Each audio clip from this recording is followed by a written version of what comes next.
Dad, isn't it time for illegal ham in the face? But bro, where's the banjo? Some Cleveland sports shows try to give you hot takes, but only one can give you a big old piece of hot ham. Welcome to Illegal Ham to the Face.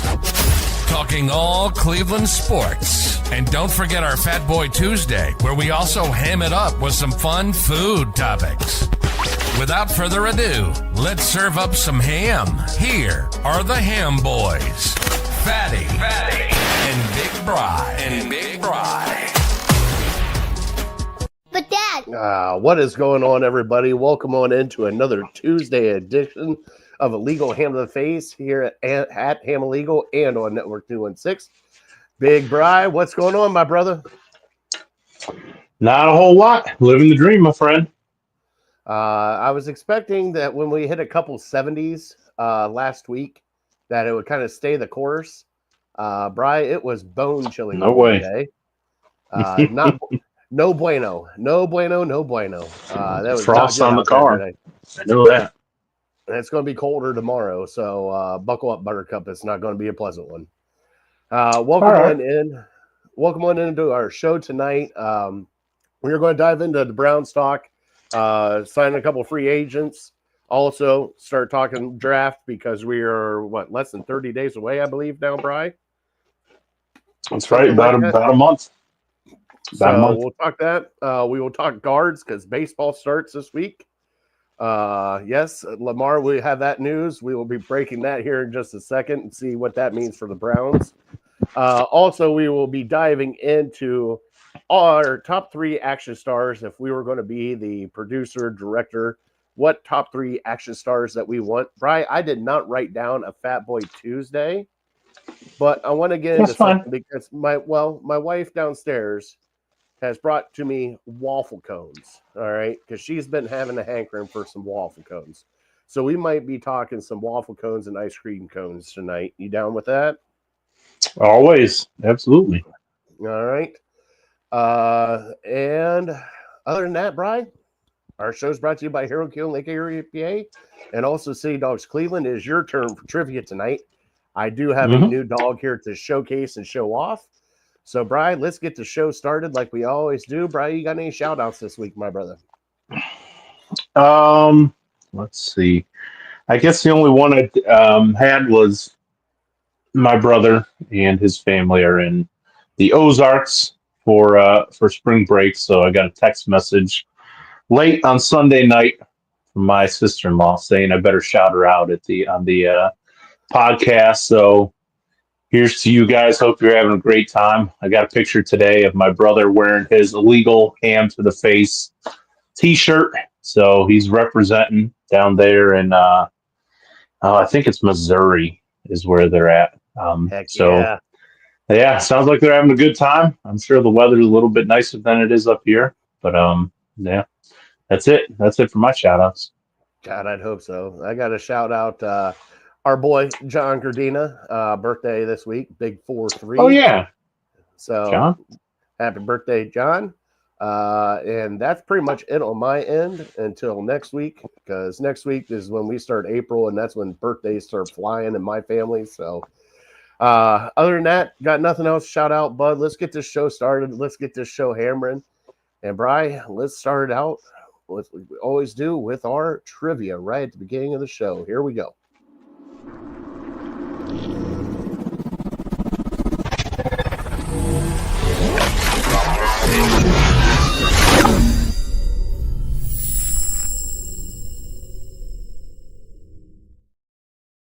Our trivia is brought to you by City Dogs Cleveland. And Bri, do we have a puppy for you tonight? His name is Snoopy, bud. Now take a look at this bundle of joy. He is a 10-month-old, Bri. Take a look at that face.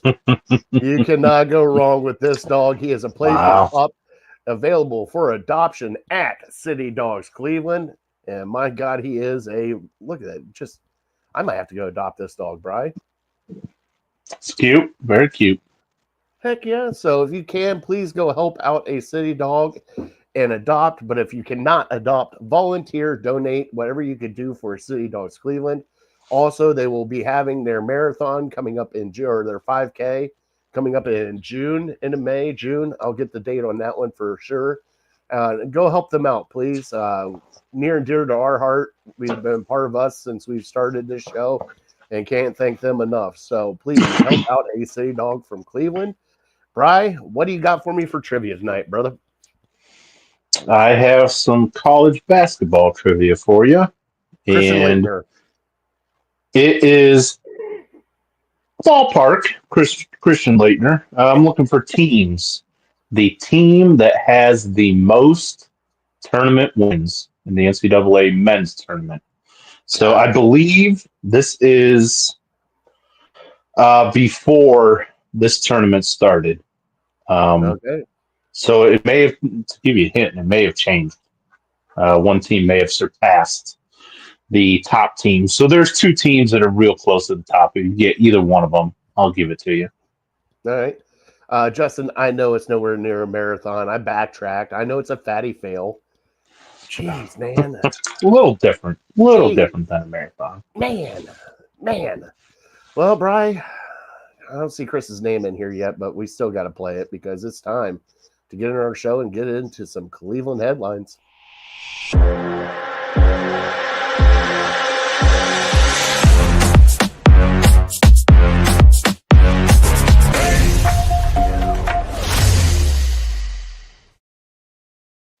All right, your Cleveland headlines start out tonight, and I will bring up the comment from Lamar. Russell Wilson, who was supposed to come to the Browns, is now signed with the Giants.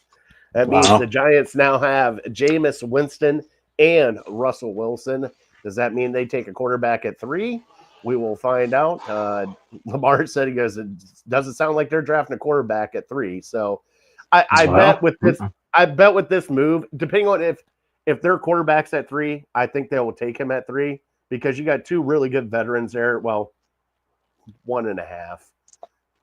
I've heard of rumors about Russell Wilson and how much of a diva he is, but you got some veteran leadership there that you kind of learn from. So yeah, I think that would be a great move, but this is almost sounding like they're realizing they're not going to get a quarterback at 3 and they're going to try to pick one up later and develop him.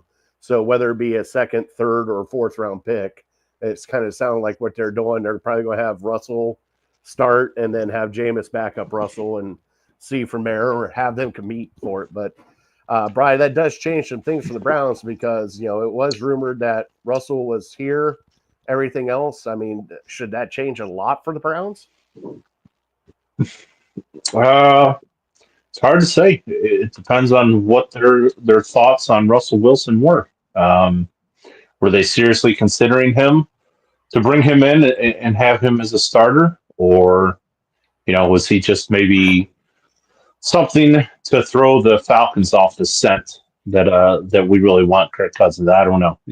I don't know if we'll ever know. But this definitely changes. I don't know if it changes a whole lot for the Browns, but it just gets you wondering what the Giants are thinking. Like, are they either they're not sold on Shador? Because I have a hard time believing that they would sign Russell Wilson if they were pretty confident they were going to draft Shador Sanders. So which is it? Do they not think he's going to be available at 3? Or are they just not sold on him? And even if he was there, they weren't going to take him.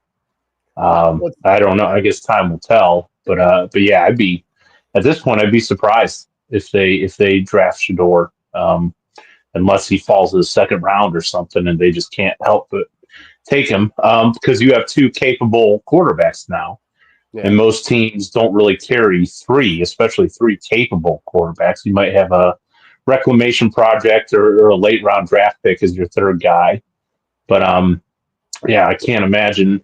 The only way I can see them, with 3 quarterbacks is if they were looking to trade one, maybe in training camp and try to get rid of maybe if they draft a Shador Sanders, trying to get rid of a Jameis Winston. But, it just comes back to, well, that wouldn't make sense, really. Why would they, if they thought that they were going to get Shador Sanders, why would they sign both these guys? So, yeah, I don't know. It's confusing to me. The only thing I can think is they don't think they're getting a quarterback at 3.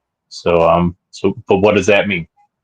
And that's where we're at right now because, Bri, I mean, we've had multiple mocks, model reports. I mean, we're 30, we're a month away from the draft, and it's just getting crazier and crazier.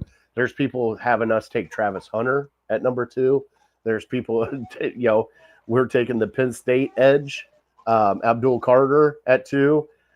A lot of mocks and everything I've seen have got Shedeur dropping down to like late first round. And it just seems crazy to me that that's happening. So I don't know what to believe right now, Bri.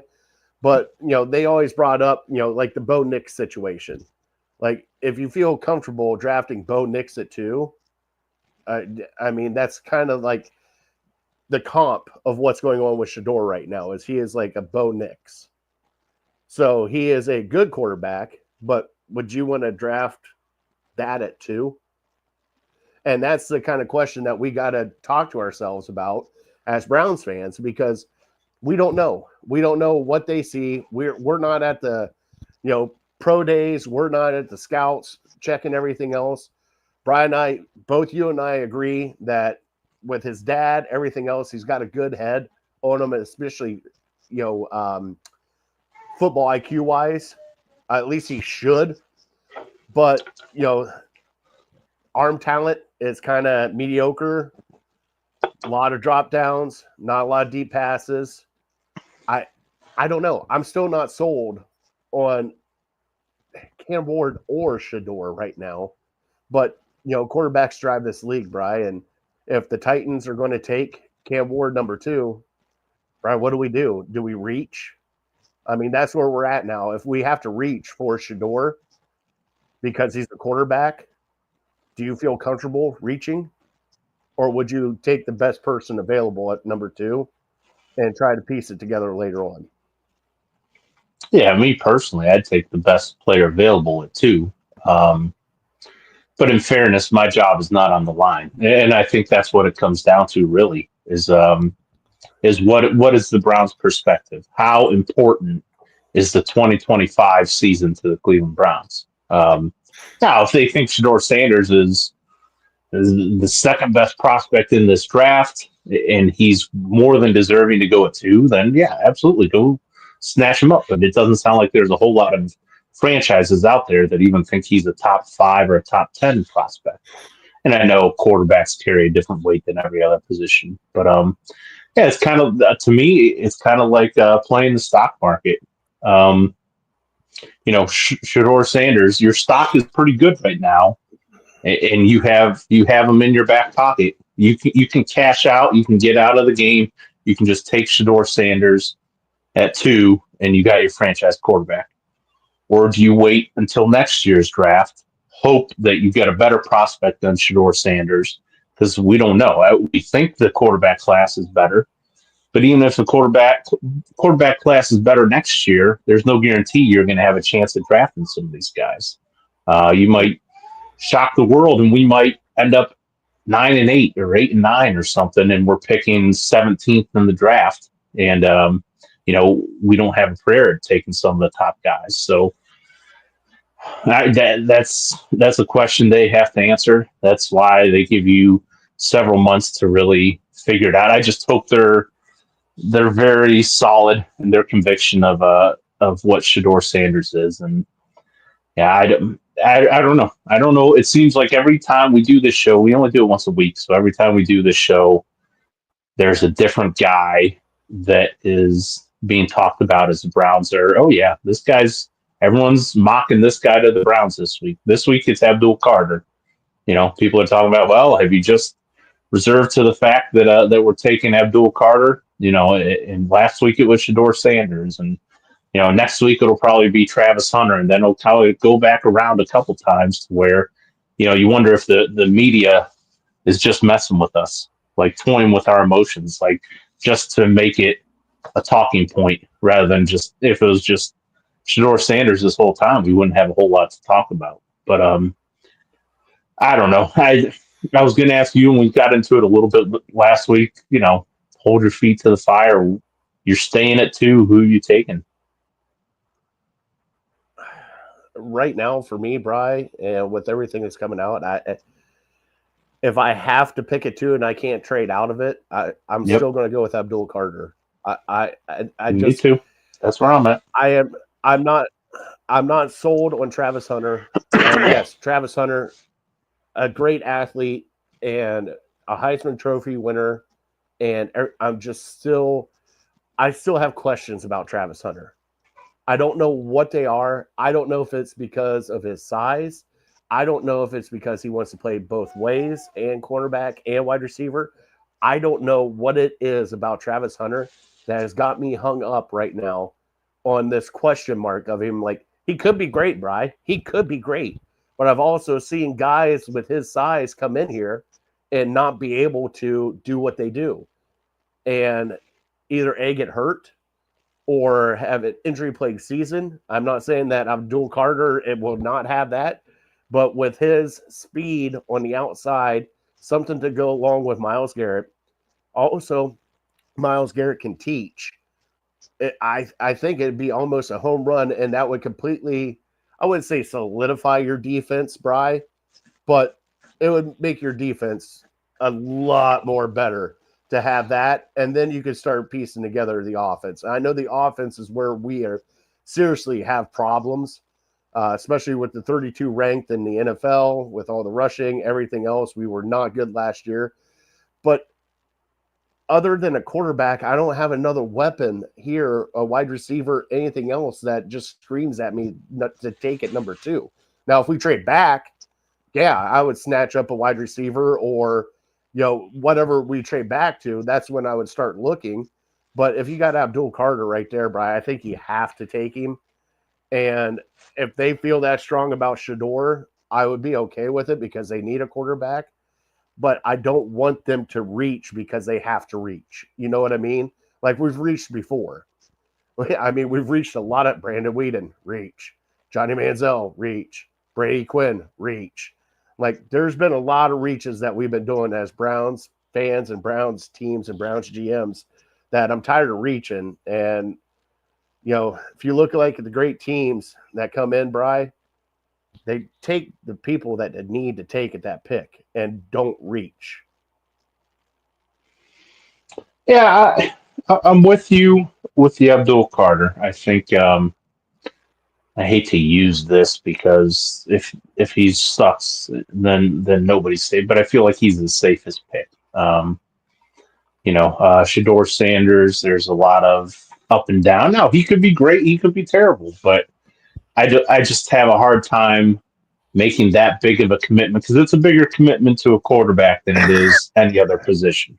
You draft a quarterback at 2, he's your guy probably for 3 years, like we've seen in the past. So I feel like Abdul Carter, can't imagine he's going to be a total bust. He'll at least be able to hang around, I would think, for most of his rookie contract. And I also, like we talk a lot, is it's a copycat league. And what have we seen that beat these elite quarterbacks that we talked last week about, who you happen to have 2 in your own division in Lamar Jackson and Joe Burrow? What beats them? Getting pressure on them with only 4 guys without having to blitz. So maybe it's time for the Browns to zig when everybody else is zagging. Everybody's taking quarterbacks. You have one Hall of Famer on one side and another guy who's, from what we've heard up to this point, is an elite prospect. And I know the weight has been brought up about Abdul Carter. You can always put on weight in the NFL. I'm not too concerned about that, and I don't think that would prevent us from taking him because he puts on 10, 15 pounds. It's not going to be in a year, but eventually he'll be fine. And I also think about something that came up today is just and what the Browns have to consider as well is the timeline going forward and how salaries line up and everything. Like we hear it a lot. You have a window when your quarterback is on a rookie deal. That's your window to go out and win a Super Bowl. And I know we seem like a long ways away from a Super Bowl, but But you basically, if you take him in the first round, you have 5 years. So you have 4 years, and then you have the team option for a 5th year. So you have a 5-year window of trying to win a Super Bowl. And I feel like we should build up our team and get our team around the quarterback to a great level before we just insert a quarterback now. Like, I feel like if we take a quarterback now, we're going to be wasting one of his 5 years because we're not ready to win right now. So, and also the timeline lines up to where we have Myles Garrett under contract for the next 6 years. And so if you take a quarterback now, you give him 5 years where you don't have to pay him a whole lot. You're going to have that 1 year overlap where you're paying Myles Garrett $40 million, and you're going to have to pay what we would hope to be a franchise quarterback, probably at that point, $70 million. So if you wait and you draft him next year, you get him 5 years cheap. By the time that 5th year comes and you have to start paying your franchise quarterback, Myles Garrett deal, the $40 million he's making is off the books. So then you can just kind of redirect it to what kind of contract you would give a franchise quarterback. And I know that's kind of nerdy stuff. That's not really anything to make a decision about. But I think you have to consider that, on top of every other thing. If you, like I said, to start this argument, if you're sold on Shedeur Sanders and you think he's the guy, he's a franchise quarterback, no doubt about it, you take him. But if you're a little concerned about, well, he might not have it, he's just kind of pretty good for this draft class, then why force it? We don't need, hopefully they're comfortable enough in their job security to where they don't feel like they have to win this year. And, it's just a lot goes into it. Are you worried about the short term, or are you worried about the long term? And I think the long term play is to start building up your team to where once you do find your franchise quarterback, he's supported, unlike Tim Couch was, unlike even Baker Mayfield. When we drafted him, we were 0-16. So they kind of grew together. But I'd feel better if we were in a position more like the Niners, San Francisco Niners, where we had a strong core of offensive line, defensive line, playmakers, and then you just plug in a quarterback when you can. But yeah, that's just big picture talk, kind of, getting away from just thinking about this draft and just thinking about this number 2 pick. Yeah, and as you're looking through, right? I mean, we have 4 picks right now in the top 100, and that's kind of where you need to build your draft. Is those first 4 picks? Those you need to hit on your first and second round pick, of course, because you're pretty much your second round pick is a first round pick. I don't care what people say. It's like, oh no, you got the very next pick after everything. That is a first round pick coming in, so you need that pick to hit. So technically 2 first-round picks, 2 third-round picks. You need to hit on these, Brian. Like you said, if you could build this team up and get people in place where you need to, where we do have veterans sprinkled in, where we do have young guys that are starting to flourish and contribute like Judy did at the end of the year. And I still don't think Judy would be our number 1 wide receiver, even though they will have him that way. I still think we need another wide receiver in here, which I'm still shocked they haven't got free agency yet, Brian, with all the wide receivers that are out there still. And we'll dive into that next week. We'll get into some Browns free agency talk next week and see what's left and what you want.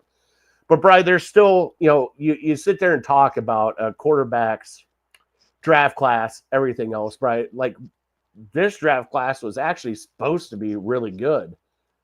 You had Quinn Ewers, who was supposed to be elite of elite. I mean, you had Dylan Gabriel, who's done great wherever he's played at. Like, it was supposed to be a good draft class, but now it just seems like it's not. Is there any quarterback after the top 2 that you're intrigued by that you would like to maybe take a chance on for the Browns in one of those picks? I don't know if there's anybody I'm really intrigued by. If Jackson Dart fell to you in the second round, I'd be a little intrigued just because we hear that he's the 3rd best quarterback. And so if you can get him at the top of the second round, I maybe think about that. I haven't really looked into really what he's done at Ole Miss. I remember it seems like he's been there forever. I've known his name for a couple years, but then the physical tools that Milrow has, I think, is enticing. Like he has an elite skill set as an athlete. Does that translate to him being a great quarterback? Who knows? He's going to have to need. He could go one of two ways. He could be Lamar Jackson or he could be Justin Fields. Those are two guys with elite traits athletically. So, he's kind of a lottery ticket as well. I probably wouldn't feel great about drafting him at 33. Like you said, it's basically a first round pick to take a lottery ticket at the first round. I'm not great. I'm not feeling great about that. Just because this team needs so much. But in the third or fourth round or something, I would think about it. And also, even taking a quarterback at 33, it's not the same thing as taking him at 2. If you take him at 2, like I said, I feel like you're contributing or committing to him for 3 years. And if you take him at 33, we saw with DeShone Kizer, he was a second round pick, top of the second round. Nobody said, "Oh, this." Yeah, but I'm saying as far as the commitment to DeShone Kizer, nobody said like, "Oh, we took DeShone Kizer in the second round. He's our quarterback going forward. Let's just plug him in and go with him." And we can't even think about drafting a quarterback the next year because we got DeShone Kizer. We've committed so much to him. No, it's not the case. So that's why I would feel more comfortable drafting him later in the draft, second round. I don't know if anybody's going to be there that's really going to be worth taking them at 33. So I think maybe some of these quarterbacks might get pushed up in the first round. So then you're waiting until the third round. And at that point, it's almost like a lottery ticket. You might be drafting the best guy for your system or a guy that you really like, that you feel like you can develop. But by no means are you committing anything to him. And I think, in a perfect world, I think that's what you would do. I think it would be find one of these guys that you love in the third or fourth round, and you just you take this year to try to develop him. And if you find out that, hey, we have a Dak Prescott here, or we have a Russell Wilson here, and they could turn into our franchise quarterback, then great. If not, that doesn't deter you from drafting one in 2026 in the first round.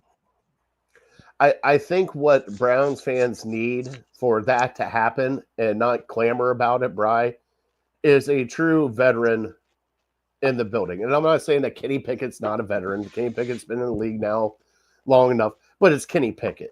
Like if you sign a true veteran, like if Kirk Cousins, they trade for Kirk Cousins and he does come in. Like if you have a veteran here, I think that will soften the blow on that third or fourth round pick. I think it will. But if you don't have a veteran in here and you just got Kenny Pickett and then one of these kids that you drafted in the third round, Bri, we both know Browns fans. They're going to be like, I don't want Kenny Pickett. Throw that kid in there. He should be ready. Throw him in there. And then we're going to do this all over again of rushing the quarterback that doesn't need to be rushed or play them when they are not ready to play DeShone Kizer and just run them through the mud. And I don't want that. I think if they get a veteran quarterback, it'll be easier to take a third or fourth round pick and let that person sit and develop and do whatever you need to do. But if you do not have that veteran quarterback, you cannot draft a third or fourth round pick and just have Kenny Pickett and this guy right now. Because if you do that, it's, Brian, dare I say, Pandora's box. We'd be repeating the same mistakes over and over and over again. Yeah, I would just be fascinated to hear what the Browns are feeling at this moment right now. Do they still because they're going to always give off the persona and tell all the reporters that this is part of the process. This is our plan the whole time. But what's really going on? Are they panicking? Oh crap! Russell Wilson went to the Giants. Son of a. You never know. Or do they still feel like, okay, things are still going well for us? Because I think it came out.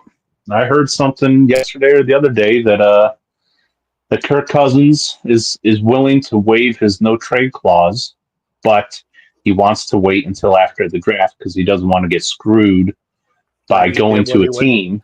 like he did Yeah, when he went to Atlanta. like choosing to go to Cleveland, and then all of a sudden Cleveland drafts Shador Sanders at 2, and I'm an afterthought again. So like he wants to wait and go to a place where he feels like he will be the starter rather than just a placeholder for a couple weeks until the rookie's ready to go. So maybe that's still in the Browns' plan as well. I don't know. I don't think we'll ever know. But I just urge Browns fans to not freak out. It'll be fine. Every year in the NFL, there's a couple teams that are just kind of, staying afloat, trying to win still, but understanding that they're not going to win the Super Bowl or be contenders or anything. And you just wait until the next year's draft to start building your team to, start winning some games. So if that's the Browns this year, then like they say, we're going to have to eat a green one. But I would much rather draft the right quarterback than force one, and then we waste 3 years until we start thinking about drafting a quarterback again. So Agree with I don't that know. one. Yeah. Agree with that one, Brian. I don't want to force it. I don't want them to panic. I don't want them to be like, oh, crap, we need to do this. I don't want any of that. I want them to be set and ready to go. Brian, we do have breaking news. Per Adam Schefter, Stephon Diggs and the Patriots are reaching a 3-year, $69 million deal. So there's a wide receiver heading to the New England Patriots. And big money. Wow. I know, right? Mm-hmm. So, yeah. They're stacking up pretty good teams so far over there, or at least trying to. AFC gets stronger. Of course, you went from one AFC team to another AFC team. So, oh my God, I wonder if I forgot they get to play the Bills. You think he's just going to want to own it on the Bills? Oh, I'm sure. But to be honest, that's a lot for a guy. What do you have? Do you have an ACL? Is he coming off an ACL or something? This past year, and he's getting older, man. He's got to be. He might be on the other side of 30. So to pay that kind of money for a guy that's coming off injury, other side of 30, and to give him 3 years, $20 million, it's. I don't know. That to me, that screams like a move that a team would make that's trying to win right away. And I don't know if the Patriots are ready to do that. Well, they think they have their quarterback. He's 31, Bri. 31. So yeah. So he'll be turning 32 in November. So they just signed him for until he's 35, pretty much. Mm-hmm. Yeah, but yeah, I mean, if they think they haven't had a wide receiver there, and gosh, probably since Randy Moss. Randy Moss. I mean, Edelman. They had Edelman and Gronk, and they were fine. Gronk was great, but Edelman kind of got the most out of his talent. But they haven't had a Pro Bowl superstar receiver probably since Moss. Didn't they? No. Who did they have last year that I thought? Oh, they had nobody last year. No, I remember now. No, they not Demario Davis. They had some rookie that I picked up in fantasy, and he might have got 50 yards twice. Yeah, not good for you. All right, Brian, let's switch it over. We'll pick back up on the Browns next week. Let's switch it over to the Guardians as they get ready to start here and have some fun, Bri. Tanner Bybee just got extended by your Cleveland Guardians. He is going to be paid up until 2030, and he gets a club option then. So we locked up a pitcher long term, and he's only 26, I think, Bri. So that's kind of a good thing. What are your thoughts about them locking up Tanner Bybee for a handful of years? And I want to go over this this breakdown of what he's getting paid. So that's kind of go ahead, because that'll lead into what I was going to say. All right, so right now this year he'll be getting paid $3.4 million. Well, what was the contract for? 5 years for 64 million, or no, 5 years, 48 million. Okay, so that's just over $9 million a year. Well, hold on. Here we go. So 25, he's getting paid 3.4. 26, 4.4. 27, 7.4. 28, 10.4. 29, 21.4. And then the club option when he turns 31 in 2030 for $21 million. But there is a $1 million buyout on that option. So he is not getting the actual ace money until 4 years from now. Yeah, that's where, I mean, I heard the news and I was like, all right, great. We signed him. We finally signed one of our guys. And okay, great. It's for 5 million or 5 years. Awesome.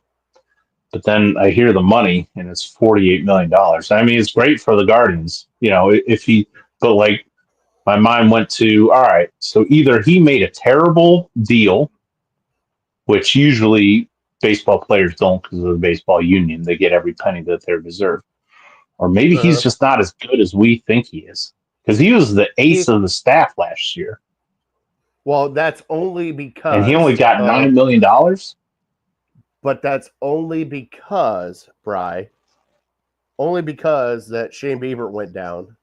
McKenzie did not do well. And Gavin Williams did not perform the way he should have. So there was 3 guys before him. Now, he did end up being the ace, which he is the starter for opening day here in Cleveland. They did announce that. That's what I'm saying. Like going forward, him and Gavin Williams are your 1-2.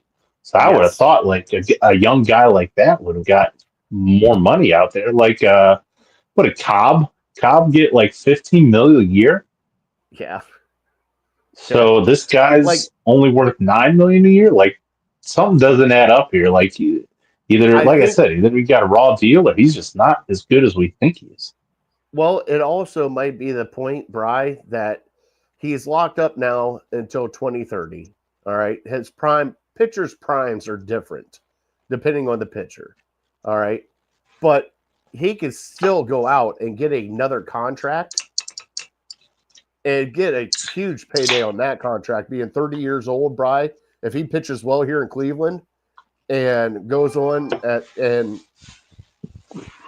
he go and get whatever he wants at 30 years old, Bri, he's still got time. I think for him, and this is what I think for a lot of pitchers, and I see it because you throw gas for so long, Bri, you don't know how long that arm's going to hold up. You don't know if you're going to Tommy John surgery, you're going to start having back issues, anything of that nature. Bri, you just guaranteed your family $48 million. All right. Yeah, right. And the arguments you're making sound like the arguments that I would be fine with you making if he was at the end of this contract going to, like, he's 30 years old and you're telling me, okay, you gotta, and obviously this is $48 million. I mean, the things we would all do for $48 million. So I'm not trying to like say poo on, but this is baseball. Pitchers, the best pitchers in baseball live a different life than what we do. So, I'm not trying to scoff at $48 million, but I'm just thinking like, all the money that gets flying around. There's guys every offseason that make $15, $20 million in the MLB that I've never even heard of before. And I just thought that, man, what's going on here? Either, like I said, he's not as good as and he might turn into like the Cliff Lee or something. And, just, I guess maybe, just taking the security right now. And like you said, the guaranteed 48 mil rather than trying to risk it at all, because that's enough money for him and his family to live very comfortably. But yeah, I don't know. I guess we'll see this year if he's really a top guy. Let's put in perspective here real quick, Bri. Last year, do you know what he actually pitched on? What salary he was getting paid last year to pitch? No, I have no idea. $745,000. Right. That was it About what for I him to thought. be Yeah. an ace on our team. So for him to go from $745,000 to averaging $9.6 million is a huge jump for a guy. I mean, Brian, would you? I mean, it's almost like betting on yourself. And This is yes, a not lot of right. people This is not do. a conversation about would I take $48 million.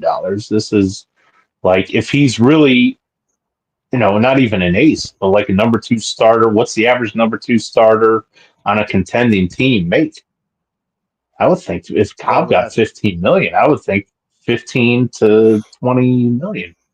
And this is a guy who's yeah. in his prime, and he's taken not like did we just get the greatest deal ever, or is there maybe some red flags? Like maybe he is starting to have some elbow issues that we don't know about. I'm just trying to I concoct in know. my mind like a guy No, who you're just fine. we think had a very good season He last did. year, and he's 25 years old, and all of a sudden he wants to lock up his career for the next 5 years and say, you know what, I'm good with three starting pitcher rotation, pitcher number 3 to 4 money, Yeah. rather than No. betting on myself and trying to get Shane Bieber money. Do you know what other great player did that here in Cleveland? The famous one I remember was Jake Westbrook. I'm Also, guessing hey, Kluber. I'm guessing Kluber did that too, because mm-hmm. if he went out to Bieber try to did. get big time money, they would be gone because the Guardians would not give them that if they tried to get big money. So, I understand, and sometimes it pays off in Bieber and Kluber's case. Well, really Kluber's case, Yeah. but then like I said, Jake Westbrook. I remember us trying to sign him. And they tried to do it with all their superstars. They tried to do it with Lindor, and Lindor's like, no, I'm going to be, I'm going to make 5 times this money when I come to free agency. And he was right. And so I guess Mm-hmm. maybe it's a personality thing. This is the only way that the Guardians are going to keep really good players, is you have to sign them a year or two too early and bet on them. Yeah. So great move for the team. I don't know if it's a Yeah. great move for him in his career, unless he just kind of tanks. No, hey, Jose Ramirez did it, buddy. Jose left Yeah, probably he's a 200 different million. cat. Yeah, I Jose know, but he Ramirez is a still different cat. He still he left he $200 said million he on the wants table. right. He wants to be in Cleveland, and that was the only thing that really mattered to him. And you just pay me whatever you feel like paying me. He had no intentions of leaving, really, which is great. Like I said, that's the only way the Guardians are going to keep these superstars, is if they say, "I'll give you a major hometown discount." Yeah. Other Guardians news, Brian, that came out, I guess, over the weekend. We traded Tyler Freeman, who is our utility guy everywhere, to the Colorado Rockies to bring back Nolan Jones. Is coming back now. Nolan Jones is 26 years old, Brian. Tyler Freeman is a little bit older. I believe he is 28 or 29. Let me find out real quick. But we're bringing back a right fielder and giving up a utility player. So I can't argue that. And especially a guy that's been here before. So Tyler Freeman, never mind. He's 25. Holy cow. I thought he was older than that. But they're going to use him as a center fielder. So bringing back Nolan Jones. Nolan Jones for the Rockies. He played here in Cleveland. We traded him to the Rockies to bring in, I think, Juan Brito. Yeah, I know, Bri. He's my favorite. That's my hottest take I have for, and I don't want to get you off your take too much. That's the hottest take I have. That's my new favorite player, Juan Burrito. We got a guy on our team named Juan Burrito. It's Heck yeah, Brito, not burrito. Burrito. It's Burrito. It's Burrito. He's Juan Burrito to me. I mean, honestly, what could be better than Juan Burrito? Oh my God! I wonder if people would just You know start what? screaming out. Go ahead. Two burritos. Yeah, that's true. Sorry. Now I'm a dad. I can make dad jokes. Yes, Relax. So I think what they're doing is they're going off of his last year. So when he played for the Guardians, Bri, he only played 28 games. He batted 244, had 21 hits, 13 RBIs, 10 runs, but his 2023 with the Rockies, man, he batted 297, Bri. Contact hitter. I mean, I'm okay with it because it's going to be John Kinsey Noel and Nolan Jones in right field. So it's going to be kind of a platoon thing. We'll see what we get out of this trade. But, I mean, Bri, with Freeman, yes, I'm going to miss Freeman because Freeman did play a lot of positions. First base, shortstop, third base. He gave everybody some time off. But I think this is kind of the right move to shore up the outfield a little bit because we've been looking for outfielders, Bri. We really have. The infielders we seem to have, the pitching we seem to have. Two things we don't have is a power bat in the outfield and a catcher. So hopefully we get that kind of shored up. I mean, we got a defensive catcher, but, you need one that can kind of hit too because Austin Hedges, yeah, I think I could bat 187. That should be a fun show for us to see if we could actually bat 187. Oh, there's no chance in hell. We couldn't bat 87. I know that already. Oh, Bri, I think we there's there's no chance. You could take a year to train and you couldn't bat 87. Bri, I think I can. Sorry, 0.087. I think I can lay down some bunts. Now, getting on base after laying down those bunts might not happen. Yeah. But you can make contact. You can make contact. Then the third baseman's going to pick it up, make a sandwich, call DoorDash, and then throw you out. Bri, let's be honest. I wouldn't even get out of the batter's box. I'd trip over my own feet and just lay on the ground. Yeah. Yeah. I'd be surprised. Now that we're talking about it, I don't know if you could hit 0.001. I think that would be the bar. Can you get one hit in 1,000 at bats? I'm telling you what. Oh my God! I don't think you could. You could. If Bartolo Colon can hit a home run, I think I could hit a home run. You couldn't get one hit in 1,000 at bats. Telling you right now. Now you can get beamed by a ball. You can maybe take a walk. Roger Dorn. But as far as getting a hit, you're getting thrown out from the outfield. You're gonna have to hit it over the outfielder's head to get a single. What if I squib one down the line and it's down the left field line? You think I could get on first base then? Maybe if the third baseman's playing in left field, you might. You suck. I'm keeping it real. I'm sorry. I don't know what kind of family. Maybe you've had a few pops and you're feeling good. Now there's other accomplishments in sports you might be able to do, but as far as that goes, could you put wood on the ball? Yeah, you probably could. But then you got to run to first base. Maybe if the ball hit his belly and bounced to a home run. Damn, Justin. That's extreme. Jesus. Man, taking shots over here.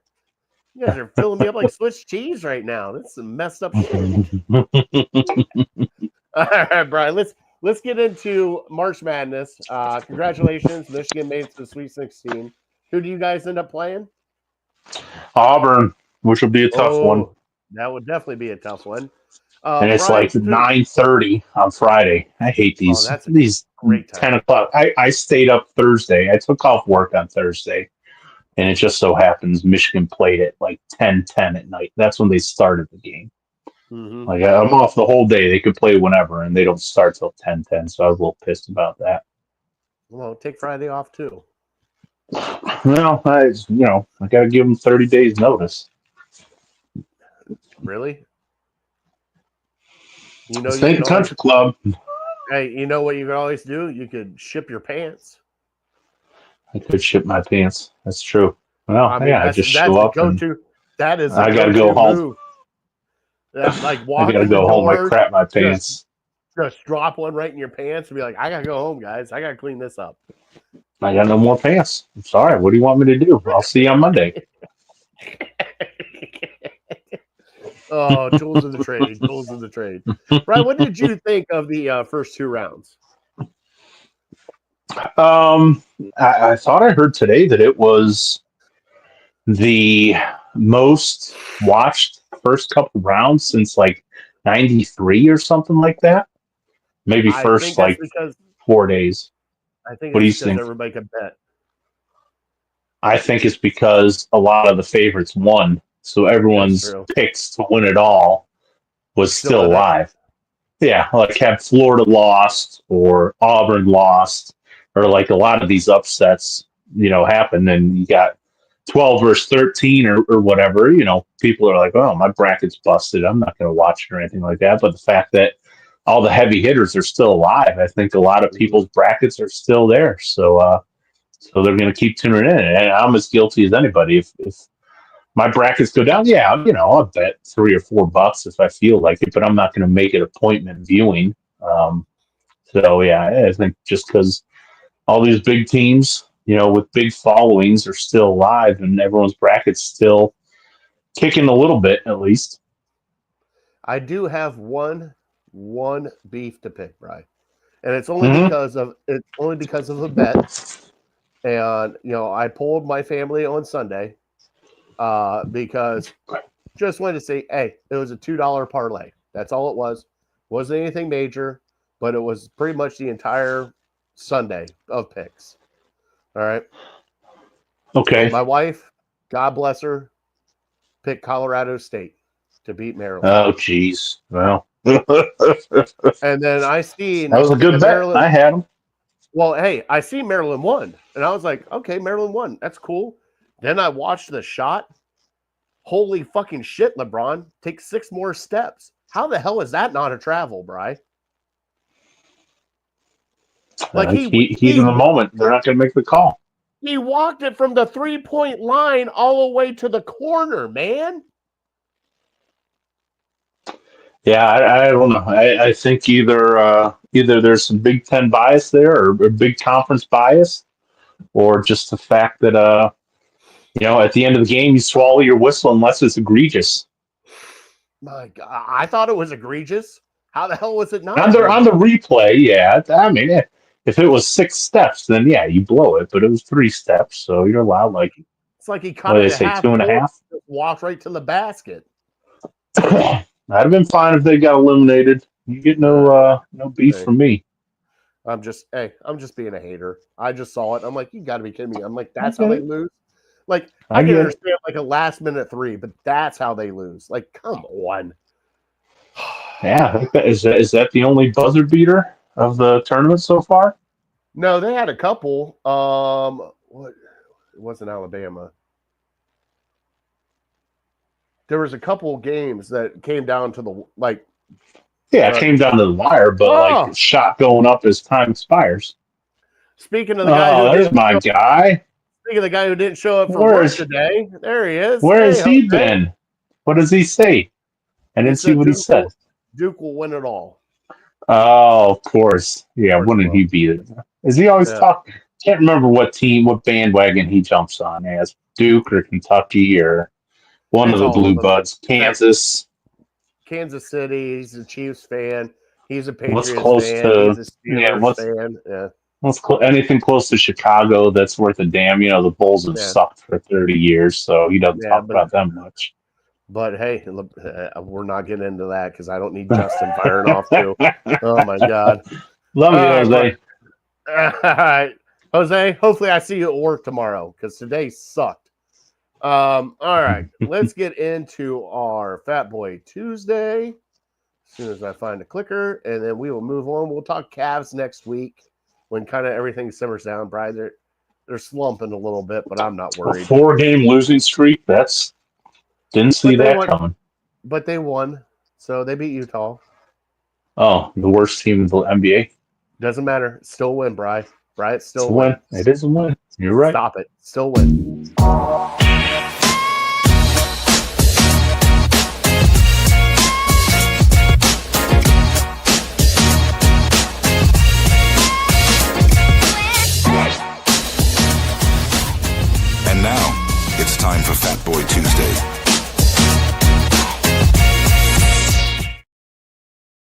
All right, Bri, you are the ice cream man. I want to play Van Halen every time I hear that. All right, so my wife went to Dunkin' Donuts, and we have a Baskin Robbins here, and they Right? had like a new flavor out that she was all excited to get. She got it, disappointed her because she didn't get enough, but then she Hmm. got some sherbet too. Okay, and she goes, "Man, you know, what great with this a waffle cone." And Bri, I started thinking, like, is the waffle cone the best cone? Well, first of all, I don't know if I've ever heard of anybody putting or seen anybody putting sherbet in a waffle cone. Is Oh, that I've a done it thing? before. Well, I've done. Really? I've had rainbow sherbet in a waffle cone. In a waffle cone. Okay. And then secondly, what was the flavor that you love so much? It was a new chocolate something something. So, hold on, I'll find it. You keep talking. Chocolate something something. Is the waffle cone the best cone? Yeah. Um, I think variation of the waffle cone is, you get the Oh, waffle cone that's dipped in chocolate and then it's got nuts on the outside. I think that's the best cone. I mean, unless you're doing like a fruity flavor, I think if you're doing a fruity flavor, I don't know if chocolate and nuts really go with that. But if you're doing chocolate, vanilla, peanut butter, caramel, any type of those flavors, I think that's the superior cone right there. okay. Oh, it's chocolate chip cheesecake, is what it is. Interesting. Okay, It actually looks good. As long as it's not doesn't sound mint bad. chocolate chip, I'm okay. It's not cookie dough, huh? It's just No, just it's chocolate chips chocolate. and cheesecake bites. Yeah, so it's. I don't know. Hold on. Let me see. Can you? Yeah, take a look at it right there, Bri. You. I mean, it's not bad. It Okay. looks good, There's right? some chocolate. Was that chocolate with it? Chocolate, cheesecake, and then some other stuff on the inside. What do you think? Shoot, I'd try it. Yeah. Okay. And Justin said that's a drumstick. I agree. That is a Yeah. drumstick. No, Drumsticks right. are the best. Yeah, it is. That's why drumsticks are so popular. The caramel. Drumsticks are the The best. Oh drumstick with the caramel inside, that's number no! one. Now Yeah. no, Oh, no! You gotta absolutely. go with the original on that one. What are you high? You got Yeah. to evolve. You got to evolve. No. You get the Have you? drumstick, which is great, but you got to Yeah. put something else in there, like caramel. Have you tried the one with the fudge on the inside? I don't think so. Oh, they have a I'm fudge guessing one. it's the same thing as a caramel. Yeah, it's fudge on the inside. Like the Uh-uh. only thing No, I can maybe that'd be remember, better. and Justin will vouch that we had like a little dairy hut in our town. And the one that I remember the most, Bri, is when they did the chocolate dunk, and it was all soft serve. But you get Hmm. the chocolate dunk, you dunk it in, bring it out. That chocolate is just on the side. But that cone, you get the babyest little cone. The cone's only this damn big, but the Oh, top of it's jeez. like 6 feet. Oh, yeah, yeah, yeah. You're Right. just Yep. you're just trying to eat it as fast as you can before it melts all over you. I know what you're talking about. Justin says the OG drumstick is the best. Uh, so, Brian, you never had a sherbet and a waffle cone, huh? Oh, I don't think so. Okay. I mean, if I get sherbet, it's usually in a bowl or one of those like foam cups. Okay. Never a Yeah, cone. I did forget Justin worked there. Justin did work there, slinging burgers. Uh And by the huh. way, some of the best burgers there too. Um, I believe it. so Brian, I did see today when we went shopping for the waffle cones. Brian, they have waffle cups. Oh yeah, sure. I didn't even know they have waffle cups. Like, what is that? So it's just a Even waffle better. bowl. It's a bowl. Yeah, it's a bowl. It's a waffle. It's a bowl that you can eat. God, Handles has them. They're pretty good. really? Mm-hmm. All right, Brian, if you're going to get a waffle cone, go to ice cream in that waffle cone. Usually something with peanut butter. Um, peanut butter and vanilla ice cream with peanut butter swirl, vanilla ice cream with peanuts on it. I don't know, like vanilla, peanuts, and maybe some caramel or chocolate. Dare I say orange sickle? In a waffle cone? No, I'm telling you, sherbet, anything fruity in a waffle cone doesn't really appeal to me. All I'd right. rather just eat it out of a bowl. Yeah, my favorite was always the chocolate vanilla swirl. Get the best of both worlds Mm-hmm. and just go to town. Plus, my wife was being a pain in the ass today, so I told her I hope that those waffle cones are stale. Oh And my goodness, oh, that's hate. Bri, That's Bri, hate. it got heated. It got heated today in our house, Bri, and we'll talk about that at another time. We'll do like a little Fatty's family issues, but man, it got heated in this house. Like, not only was I taking daggers here for home run hitting, I was taking daggers in this house, and Bri, I couldn't even come back from it. I just sat and took it. Couldn't even say anything back. Just like I can't argue. I can't fight back on this one.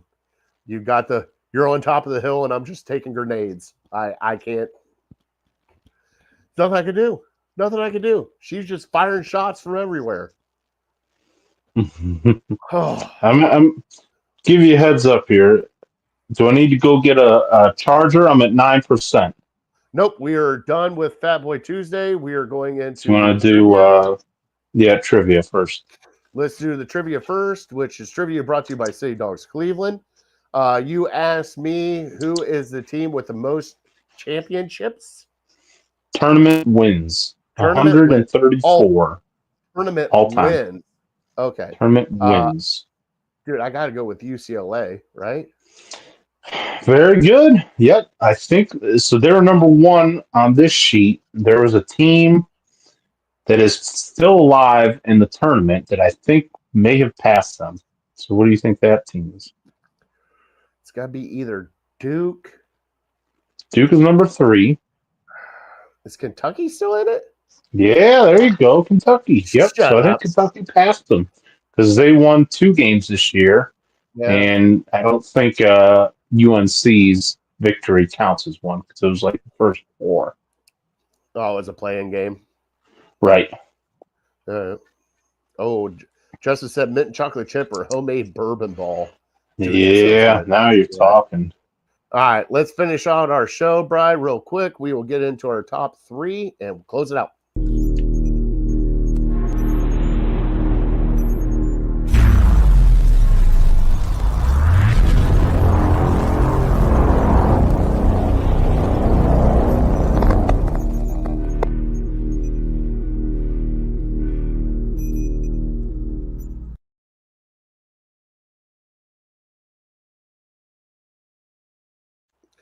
And Justin said you cannot spell Duke without UK. It's true. Not gonna lie, it's true. Mm-hmm. All right, Brian. So top 3 tonight. I've been watching some action movies, Brian. I'm watching some old ones, some new ones. Brian, if you were going to make an action movie, who is going to be your top 3 action stars? Okay, so you told me this was all time. So whatever. We can go prime days. We could go older days. However you want to do it. I'm thinking back to not me growing up. I was a big fan.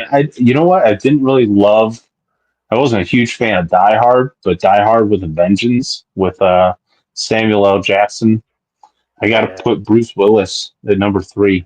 He just seems like he was in a ton of movies. And then my number 2, one of my favorites is Walking Tall with The Rock. So I got to give some love to The Rock. Nice. Okay.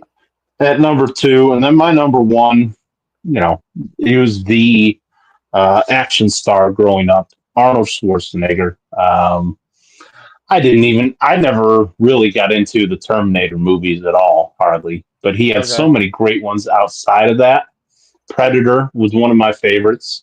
All right. True Lies was unbelievable. I loved True Lies. Great movie. And even Kindergarten Cop. He was like an action star in Kindergarten Cop. So he had range, man. All right. That's a great top 3, Bri. So my number 3, Bri, because I just got on the binge. Number 3, Jackie Chan. I've been watching all the Rush Hour movies. Dude, that man and The Drunken Master, everything. Some great action films that he does. Bri, number 2, going to stay in the same genre. Jet Li. Do you remember Jet Li? I do. Give me some of his famous movies though. He was in Lethal Weapon 4. He was Okay, didn't also see in that. Romeo Must Die with DMX. Oh He was yeah, sure. so he's been in some decent, really good. The One is also a good one that he was in. So Jet Li and Bri, I'm going kind of new school too because I just love what this man's done with his career. Uh Jason Statham. huh. If you don't know Jason Statham, everybody should. The No, I don't Transporter. think I've seen any of his. He's done The Mechanic. He was Hobbs and Shaw. He was in the Fast and Furious with The Rock and everything else. And I believe Bry's getting ready to die because you went to portrait mode. Sty Stallone, honorable mention.